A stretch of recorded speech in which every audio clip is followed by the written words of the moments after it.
আপনি যদি কোনো মাজারে আক্রমণ করেন, কোনো খানকা জলসায় আপনি আক্রমণ করেন, আমি কিন্তু এটা আইনগতভাবে ব্যবস্থা নিব। পুরুষ এই জায়গাগুলোতে কোনো ধরনের আপনারা হস্তক্ষেপ করতে পারবেন না। খানকা জলসা এগুলাতে হস্তক্ষেপ করতে পারবেন না। যার যার বিশ্বাস তার কাছে, যার যার বিশ্বাস। আমরা দেবিদ্দারের এমপি হাসনাত আব্দুল্লাহ একটা আশা দিছে যে মাজারের উপর কেউ আক্রমণ করবে আর ভাঙবে, উনি এটা দেখা নিবে আর বিচার করবে। আল্লাহ তাআলা জানে ওনার এই কথার কতটুক কার্য সম্পাদন হবে। যদি উনি এই কথা বইলা বাস্তবায়ন করে ভবিষ্যতে কেউ মাজারের প্রতি আক্রোশ রোপণ করলে উনি এটার বিচার করাবেন আর এটার ব্যবস্থা নিবেন। তাহলে আমরাও হাসনাত আব্দুল্লাহর কাছে এটা আবেদন করব, তো যারা ভাঙছে এগুলার ভিডিও ফুটেজের প্রমাণ আছে, এ ভাঙুন্নার বিচারটা আগে করেন। ডান হাত তুলে বলেন ঠিক কিনা। আমরা কুমিল্লা জেলার বরুড়া থানার অলিতলা গ্রাম থেকে বাংলাদেশের প্রশাসন, বাংলাদেশের যারা প্রশাসনিক দায়িত্বে আছে তাদের কাছে একটা আবেদন জানাতে চাই, যারা পূর্বে মাজার ভেঙেছে এদের বিচার করেন, ভবিষ্যতে ভাঙার বিচার পরে করেন, আগে যারা করছে আগে এদের বিচার করেন। কথা কন না ঠিক কিনা?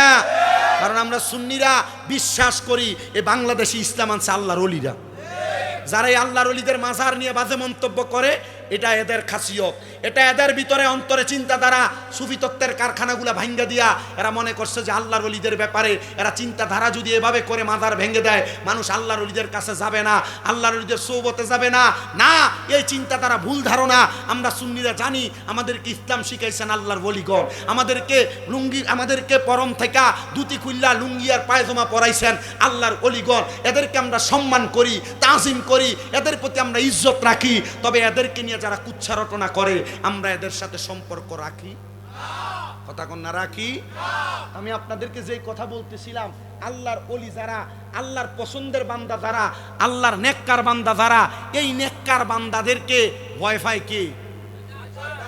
আল্লাহর নেককার বান্দাদেরকে শয়তানও ভয় পায়, আল্লাহর বুজুর্গ বান্দাদেরকে শয়তানও ভয় পায়, আল্লাহর নামাজি বান্দাকে শয়তান ভয় পায়, আল্লাহর রোজাদার বান্দাকে শয়তান ভয় পায়, আল্লাহর ফরেজগার বান্দা যারা, আল্লাহর ইবাদতে মনোযোগী যারা, এদেরকে ভয় পায় কি? একজন আল্লাহর বুজুর্গ আব্দুল্লাহ মারুফ রুসাফি রহমতুল্লাহ আলাইহি, উনি কখনো নামাজ কাজা করতেন না। ফজর ঠিক টাইম, জোহর ঠিক টাইম, আসর ঠিক টাইম, মাগরিব এশা ঠিক টাইম। কোনো কাজা করতেন, দেরি করতেন, অবহেলা করতেন।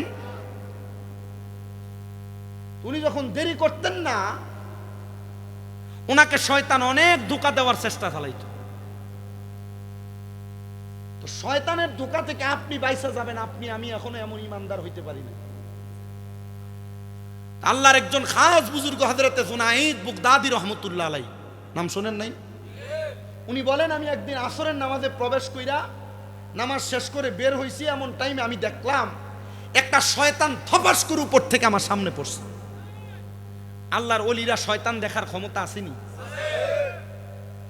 শুধু শয়তানই দেখে না, নবীও দেখে। চোখ বন্ধ করলে মুরাকাবা মুশাহাদায় আল্লাহর ওলিরা চাইলে নবী দেখাইতে পারে কিনা? এ ক্ষমতা আল্লাহর ওলিদের আছে কিনা? আল্লাহর বুজুর্গদের আছে কিনা? এ বিশ্বাস অন্তরিনে ওলির দরবারে যাই আর কিছু পাইবেন। আমরা তো যাই যে অমুক ফিসাবের দরবারে, অমুক ফিসাবের দরবারে খিচুড়িটা, সিন্নিটার, বিরিয়ানিটা খাইয়া ফ্যাটটা মুডা বানাই এরপরে নিজের মতো জায়গা। এর নিয়ে তুই তো বালা নাই, ভাইব কর্তিকা কথা কয় না। এতদিন পর্যন্ত সুন্নিদের মাজার গুলা ভাঙ্গা মনে করছে যে আমরা মাজারে যাওয়া বন্ধ করবো, আমরা ডরে যাইতাম না, কথা কয় না। এতদিন পর্যন্ত সুন্নিদের মাজার গুলারে ভাঙ্গা এরা মনে করছে যে সুন্নিরা একটা মাজার ভাঙলে এরপরে আর মাজারের কাছেও যাইতো না। কিন্তু না, এরা ঈমান আরো তাজা করছে, মাজারের দিকে যায়, আল্লাহর ওলিরে তাজিম করে, আল্লাহর ওলিকে সম্মান করে। তবে সুন্নিদের আকীদা এটা নয় মাজারের কাছে চায়, সুন্নিদের আকীদা এটা নয় যে মাজারওয়ালাকে সেজদা দেয়, সুন্নিদের আকীদা আল্লাহকে সেজদা দেয়, মাজারওয়ালাকে ওসিলা করে দোয়া করে। কিন্তু যারা এগুলা ভাঙছে এরা এদের তকদির নিয়ে, এদের চিন্তাধারা নিয়ে ভাঙছে। তবে আমরা একটা কথা বলতে চাই, ভাঙছে ঠিক, আল্লাহর ধরা শক্ত ধরা, আল্লাহ যখন ধরবে পাও ফসবে, হাত ফসবে, এরা এদের মতো কাজ করে বেড়াইছে। তবে একটা কথা আমরা স্পষ্টভাবে বলতে পারি, যারা মাজার ভাঙছে এরা ভালো কাজ করে নাই। তবে যেই মাজারগুলো ভাঙছে এই মাজারের খাদেমগুলো ভালো কাম করে নাই। বলে হুজুর কেন? কারণ এরা মাজারের টেহা খাইছে আর ফেটটারে বড় বানাইছে, এরা মাজারের গরু ছাগল খাইছে আর নিজের বাড়ি বিল্ডিং বানাইছে, এরা মাজারের টেহা খাইছে, মাজারের গরু ছাগল বক্ত মুরিদানের টেহা খাইছে, আর মাজারের আশেপাশে কোনো মাদ্রাসা করে নাই, নিজের পকেট বাড়ি করছে, বিদেশ যায় ঘুরছে। খোদার কসম, মাজারগুলার সাথে যদি এক একটা করে মাদ্রাসা থাকতো, আর মাদ্রাসায় 300-400 পোলাপান থাকতো, যে ফকিন্নির ফুতাইতে মাজার ভাঙতে আইছিল, এরা যদি লাড়ি লিয়ে ধরে নি দিত পোলাপাইন গুলা টোয়াইয়া পাওয়া যায় লইলে। তবে আমরার দেবিদ্বারের এমপি হাসনাত আব্দুল্লাহ একটা আশা দিছে যে মাজারের উপর কেউ আক্রমণ করবে আর ভাঙবে, উনি এটা দেখা নিবে আর বিচার করবে। আল্লাহ তাআলা জানে ওনার এই কথার কতটুক কার্য সম্পাদন হবে। যদি উনি এই কথা বইলা বাস্তবায়নী করে ভবিষ্যতে কেউ মাজারের প্রতি আক্রোশ রোপণ করলে উনি এটার বিচার করাবেন আর এটার ব্যবস্থা নিবেন। তাহলে আমরাও হাসনাত আব্দুল্লাহর কাছে এটা আবেদন করব, তো যারা ভাঙছে এগুলার ভিডিও ফুটেজের প্রমাণ আছে, এ ভাঙুন্নারের বিচারটা আগে করেন। ডান হাত তুলে বলেন ঠিক কিনা? আমরা কুমিল্লা জেলার বরুড়া থানার অলিতলা গ্রাম থেকে বাংলাদেশের প্রশাসন, বাংলাদেশের যারা প্রশাসনিক দায়িত্বে আছে তাদের কাছে একটা আবেদন জানাতে চাই, যারা পূর্বে মাজার ভেঙেছে এদের বিচার করেন, ভবিষ্যতে ভাঙার বিচার পরে করেন, আগে যারা করছে আগে এদের বিচার করেন। কথা কন না ঠিক কিনা? কারণ আমরা সুন্নিরা বিশ্বাস করি এই বাংলাদেশি ইসলাম আনছে আল্লাহর ওলিরা। যারা এই আল্লাহর ওলিদের মাজার নিয়ে বাজে মন্তব্য করে, এটা এদের খাসিয়ত, এটা এদের ভিতরে অন্তরে চিন্তাধারা। সুফি তত্ত্বের কারখানাগুলা ভাঙ্গা দিয়া এরা মনে করছে যে আল্লাহর ওলিদের ব্যাপারে এরা চিন্তাধারা যদি এভাবে করে মাজার ভেঙে দেয়, মানুষ আল্লাহর ওলিদের কাছে যাবে না, আল্লাহর ওলিদের সোহবতে যাবে না। না, এই চিন্তাধারা ভুল ধারণা। আমরা সুন্নিরা জানি আমাদেরকে ইসলাম শিখাইছেন আল্লাহর ওলিগণ, আমাদেরকে পরম থেকে দুটি খুল্লা লুঙ্গি আর পায়জামা পরাইছেন আল্লাহর ওলিগণ। এদেরকে আমরা সম্মান করি, তাজিম করি, এদের প্রতি আমরা ইজ্জত রাখি। তবে এদেরকে নিয়ে যারা কুচ্ছা রটনা করে আমরা এদের সাথে সম্পর্ক রাখি? কথা কন না রাখি? আমি আপনাদেরকে যে কথা বলতেছিলাম, আল্লাহর ওলি যারা, আল্লাহর পছন্দের বান্দা যারা, আল্লাহর নেককার বান্দা যারা, এই নেককার বান্দাদেরকে ভয় পায় কে? আল্লাহর নেককার বান্দাদেরকে শয়তানও ভয় পায়, আল্লাহর বুজুর্গ বান্দাদেরকে শয়তানও ভয় পায়, আল্লাহর নামাজি বান্দাকে শয়তান ভয় পায়, আল্লাহর রোজাদার বান্দাকে শয়তান ভয় পায়, আল্লাহর ফরেজগার বান্দা যারা, আল্লাহর ইবাদতে মনোযোগী যারা, এদেরকে ভয় পায় কি? একজন আল্লাহর বুজুর্গ আব্দুল্লাহ মারুফ রুসাফি রহমতুল্লাহ আলাইহি, উনি কখনো নামাজ কাজা করতেন না। ফজর ঠিক টাইম, জোহর ঠিক টাইম, আসর ঠিক টাইম, মাগরিব এশা ঠিক টাইম। কোনো কাজা করতেন, দেরি করতেন, অবহেলা করতেন। উনি যখন দেরি করতেন না, ওনাকে শয়তান অনেক ধোঁকা দেওয়ার চেষ্টা চালাইত। তো শয়তানের ধোঁকা থেকে আপনি বাইসা যাবেন, আপনি আমি এখনো এমন ইমানদার হইতে পারি না। আল্লাহর একজন খাস বুজুর্গ হযরতে জুনাইদ বুগদাদি রহমতুল্লাহ আলাইহি, নাম শুনেন নাই? উনি বলেন, আমি একদিন আসরের নামাজে প্রবেশ কইরা নামাজ শেষ করে বের হইছি, এমন টাইমে আমি দেখলাম একটা শয়তান থপাস করে উপর থেকে আমার সামনে পড়ছে। আল্লাহর ওলিরা শয়তান দেখার ক্ষমতা আসেনি? শুধু শয়তানই দেখে না, নবীও দেখে। চোখ বন্ধ করলে মুরাকাবা মুশাহাদায় আল্লাহর ওলিরা চাইলে নবী দেখাইতে পারে কিনা? এ ক্ষমতা আল্লাহর ওলিদের আছে কিনা? আল্লাহর বুজুর্গদের আছে কিনা? এ বিশ্বাস অন্তরে নিয়ে ওলির দরবারে যাই আর কিছু পাইবেন। আমরা তো যাই যে অমুক ফিসাবের দরবারে, অমুক ফিসাবের দরবারে খিচুড়িটার সিন্নিটার বিরিয়ানিটা খাইয়া ফ্যাটটা মুডা বানাই, এরপরে নিজের মতো জায়গা। এর নিয়তি তো বালা নাই, ফাইব কর্তিকা। কথা কয় না, এর নিয়তি বালা নাই, ফাইব কর্তিকা।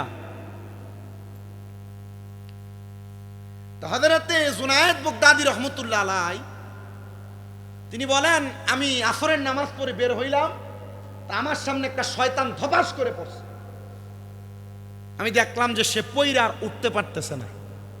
আমি গেলাম, এই শয়তান, এভাবে যে পড়ে রইলা উঠতে পারো না, কারণ কি? শয়তান বলে, জীবনে অনেক মানুষকে ধোঁকা দেওয়ার চেষ্টা করছি, কিন্তু এমন শক্ত তাকওয়াবান, এমন শক্ত ইখলাসওয়ালা কোনো বান্দা আমার জীবনে দেখি নাই, যে বান্দা তোমার দোস্ত হযরত আব্দুল্লাহ মারুফ রুসাফি। সোনাত বাগদাদি ক, আমার বন্ধুরে ধোঁকা দিবার লেগে গেছিলা? সম্ভব না, কারণ আমার বন্ধু আল্লাহর বুজুর্গ একজন বান্দা, আল্লাহকে খুশি করার জন্য অসংখ্য চেষ্টা করে। তো কেন গেছিলা ধোঁকা দিতে একটু বলো। বলো, তোমার বন্ধুর একটা খাসিয়ত, তোমার বন্ধু 5 ওয়াক্ত নামাজ সব সময় রেগুলার আদায় করে এবং কাজা করে না। তোমার বন্ধুর একটা স্বভাব, তিনি অজু করলে অজু করার পর একটা নেক আমল করে, যে আমলের কারণে আল্লাহ দোয়া কবুল করে। বলে তো আজকে কোন দোয়ার কারণে তুমি এভাবে পড়লা? আজকে কোন দোয়ার কারণে এভাবে পড়লা? শয়তান ডাক দিয়া বলতেছেন, এ জুনায়েদ বাগদাদি, আপনাদের কি কষ্ট হইতেছে? আমার আর অল্প একটু সময় আপনাদের জন্য, যখন আছে ততটুকু আমি আর একটু করে যাই, করে গেলে আপনাদের কাছে ভালো লাগবে। আসলে আমি মাহফিল করতেছি ঠিক ওই ঈদের দিন থেকে আমার কয়েকজন ওস্তাদে কইছে, তুই কিটা, তুই ঈদের দিনও মাহফিল করতে যাই গেছ। এবছর ঈদের দিনও মাহফিল করছি। এটা আল্লাহ তাআলার একটা ফয়সালা। তো মাহফিল কমিটি আমারে ঈদের পরের দিন অনেক বছর ধরে চাইতেছে, 3 বছর 4 বছর পরে না পাওয়ার কারণে আমার বলছে যে হুজুর ডেটটা আমাদেরকে আপনি 21 তারিখই দেন। আমি কই যদি রোজা 30টা যায় তো ঈদ আপনাদের ঈদের দিন মাহফিল পড়বো। হুজুর যাক আমরা ঈদের দিনে করব। এটা কোয়াতে তো ঈদের দিনে মাহফিল পড়ছে, যাওয়া লাগছে। এই একটা না পর্যন্ত চলতেছে। কালকে চলে যাব ওই বিজয়নগর, এরপরের দিন আবার হবিগঞ্জ, এভাবে রানিং চলবে কয়েকদিন। এটা মোটামুটি আল্লাহর ফয়সালা, এটা আল্লাহ ভালো জানে। আপনারা যারা এখানে বসছেন আল্লাহ তাআলা আপনাদের আশা বসাকে যেন কবুল করে নেয়। আমি যা বলতেছি বলার মধ্য থেকে যা শিখতেছেন, এই শিক্ষা থেকে যেন আল্লাহ তাআলা আমাদেরকে কিছু আমল করার তৌফিক দান করেন। এই কথা হইলে আপনি মাওলার হয়ে গেলে আপনার ইবাদত, আপনার কর্মকাণ্ডরে ভয় পাইব কে? আল্লাহ। শয়তান কে পাইব? শয়তান পাইব। তো শয়তান যে ভয় পাইব, এবার আল্লাহরে বুজুর্গর ব্যাপারে জুনায়েদ বাগদাদি জিজ্ঞাসা, তো তুমি আজকে কি কাম করছো যেটার কারণে তুমি আসার খেয়ে পড়লা? শয়তান কয়, আপনার বন্ধু হযরত আব্দুল্লাহ মারুফ হুসাফি রহমতুল্লাহ আলাইহি, উনি অজু করছে, আমি ওনাকে অজুখানার ভিতরে মানে গোসলখানার অজুর যে ঘাটলা আছে পুকুরে আমি পিছলে ফালাই দিছি। তুই পিছল থেকে উইটা ওনার কাপড় পরিষ্কার করে মসজিদের দিকে যাইব, আমি ওনার কান্দের উপরে ছাপ দিয়ে বসছি। কে কয়? শয়তান কয় আপনার দোস্তের উপরে ছাপ দিয়ে বসছি। ওই ছাপ দিয়ে যেহেতু দোস্তের উপরে বসছ, কারণটা কি? বলে বুঝছিলাম উনি যেন আজকে নামাজটা একটু দেরি করে পড়ে, আর আসরের নামাজের সময় তো কম, উনি যেন এটা কাঁচা করে লা। মারহাবা কয় না? তবে আপনার দোস্তরে আমি কাজ করতে পারি নাই, নামাজ কাজা আমি করাইতে পারি নাই। বলে নামাজ কাজা করাইতে পারো নাই কেন? কেন কেন কারণটা কি বলো? বলে আপনার দোস্ত অজু কইরা উইঠা দাঁড়ায়া ডান হাতের শাহাদাত আঙ্গুলটা উপরের দিকে উঠায়া পড়ছে, আশহাদু আল্লা ইলাহা ইল্লাল্লাহু ওয়াহদাহু লা শারীকা লাহু ওয়া আশহাদু আন্না মুহাম্মাদান আবদুহু ওয়া রাসূলুহু। আপনার দোস্ত আকাশের দিকে তাকায়াম শাহাদাত আঙ্গুলটা উপরের দিকে উঠায়া তার জবান দ্বারা এই কথাটা বলছে। শোনেন, ওনার শাহাদাত আঙ্গুলটা যখন উপরের দিকে উঠায়, আল্লাহর কসম ওই বুজুর্গ বান্দার শাহাদাত আঙ্গুলের ধাক্কা আমি শয়তান সহ্য করতে পারি না।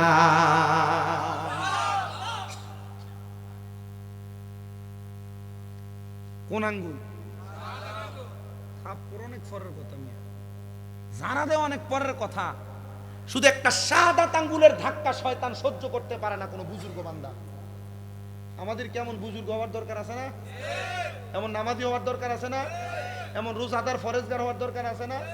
যতক্ষণ এমন না হতে পারবো এতক্ষণ জান্নাতের আশা করা ভুল, বোকামি। কথা